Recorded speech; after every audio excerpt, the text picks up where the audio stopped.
again. I'm Alister McGrath, a Professor of Theology at Oxford University, and I'm reflecting in this short series on some of the big questions of human existence. And as I mentioned in my last presentation, people find that the beauty, the vastness of nature like the light sky really provoke deep questions within us. It seems as if they open up our hearts and minds to what might be a bigger vision of reality in which we actually have a different significance than we might think we have. And for some people, we find fulfillment in our achievements, in doing something that really makes a difference to the world and leaves us feeling that we've made our mark. But for others, it's quite different. The only things that seem genuinely fulfilling are the relationships that we establish with significant others. Yet there are many, I think, that feel that any kind of fulfillment or satisfaction actually seems to lie beyond our grasp. Now, why is that? Well, it's that so many of the things that seem to promise us happiness actually fail to deliver. They fail to live up to our expectations. Plato, who I think was one of the greatest early Greek philosophers, commented that human nature seemed to be like a leaky jar. No sooner have you filled it up than it seems to begin to empty. I think that makes us wonder whether there's something that has the power to fulfill us truly and deeply. And if that's the case for an awful lot of people, that is something unknown, something that's shrouded in mystery and secrecy. Now, maybe this is just one of those rather sad little paradoxes of being human. Maybe we'll just have to get used to the fact we'll always be dissatisfied, always going to fail in our sense of meaning or our search for happiness. And maybe part of the cruel irony of human existence is the fact that the things that we thought would make us happy just don't do so. But that's an important point. What if this realization that nothing seems to make us happy, nothing seems to satisfy us, actually points to something we have not yet found that might actually bring us to true satisfaction?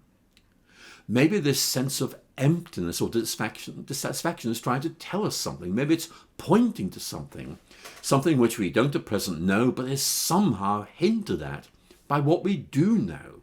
It's almost as if there is something that lies beyond us that seems to exercise a hidden attraction upon us.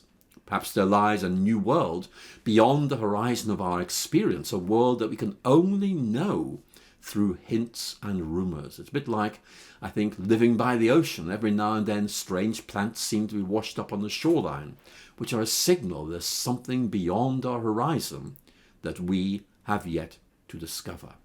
So, suppose our longing for fulfillment points to something we have yet to discover, something that really has the ability to satisfy us. What if our yearning was a clue to the meaning of the universe? What if our sense of emptiness was actually like a kind of signpost pointing us in a certain direction? And what if we were to explore what that direction might be, and what might await us if we travel down that road? Now, as I mentioned earlier, Christian theology very often uses the image of exile, to think about the human situation. And this really is all about the idea that this isn't really where we belong.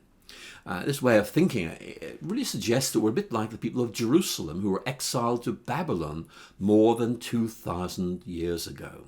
They longed to return home. That was where they really belonged. And while they were in exile in Babylon, they kept the memory of their homeland alive. And for Christians, our homeland is somewhere else. We've been thrown into a world which is not really our true home. And as the letters of Paul in the New Testament make clear, our homeland is really in heaven. We are strangers and sojourners in this world. Now, let me make it clear, we can really do some good things here. We can make a difference. There are lots of things that need to be done to make this world a better place. But actually, Christians think of this world as a place of transit. We're passing through on our way to somewhere else.